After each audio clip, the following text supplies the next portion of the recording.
আসসালামু আলাইকুম। আমরা আসছি বাদামের জমি পরিদর্শন করার জন্য, বাদাম খেতে। আসসালামু আলাইকুম রহমতুল্লাহ।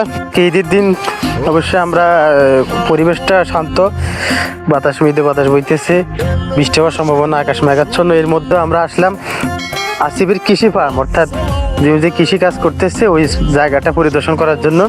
যেখানে দেখেন যে বাদাম ক্ষেত আছে, পাশে কলা গাছ আছে, তার মাঝে মাঝে কিছু পেঁপে গাছও আছে, তারপরে কুমড়া গাছ আছে পাশে, তারপরে মোটামুটি সীমিত বাস, এটা শেষ।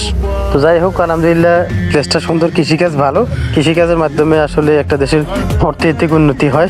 আসলে কৃষিকাজ ছোট কিছু না। আমরা তো আজকের আধুনিক সময়ে এসে সবাই চাকরির পিছনে দৌড়ায়, সবাই আসলে প্রবাসের প্রতি ঝুঁকি, কিন্তু আসলে এই দেশ আমরা যদি ব্যাপক পরিসরে কৃষিকাজ করতে পারেন, উৎপাদন করতে পারেন, হাঁস চাষ, মাছ চাষ, বিভিন্ন উৎপাদনমুখী কাজগুলো করলে ওখানেও আল্লাহ তাআলা অনেক জীবী রাখে। এই জন্য আমরা আলহামদুলিল্লাহ নতুন প্রজন্ম কৃষিকাজ করবো। তো কাজে কৃষিকাজ যত বেশি হবে একটা দেশের উন্নতি ও অর্থনীতিতে গুরুত্বপূর্ণ অবদান রাখবে। একটা কৃষিকাজের দ্বারা কিন্তু অনেক উপকার পাওয়া যায়, নিজেও খাইতে পারে, কাউকে দিতে পারে, প্রয়োজনে কিছু বিক্রি করে নিজের আর্থিক কিছু উপার্জনের একটা ব্যবস্থাও হয়। ইনশাল্লাহ দেখতে থাকেন। ইনশাল্লাহ যেহেতু এটা এইদিকে বাদাম ক্ষেত খুব একটা প্রচলিত না, আমাদের এখানে শুধু ধান চাষে হয় আর টুকটাক কিছু সবজি মানুষ করে। সালাম আলাইকুম।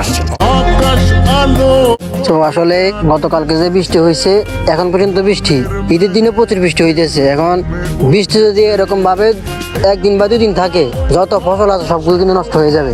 সবাই দোয়া করবেন আল্লাহ যাতে এখন আর বৃষ্টি না দেয় আপাতত। ওকে।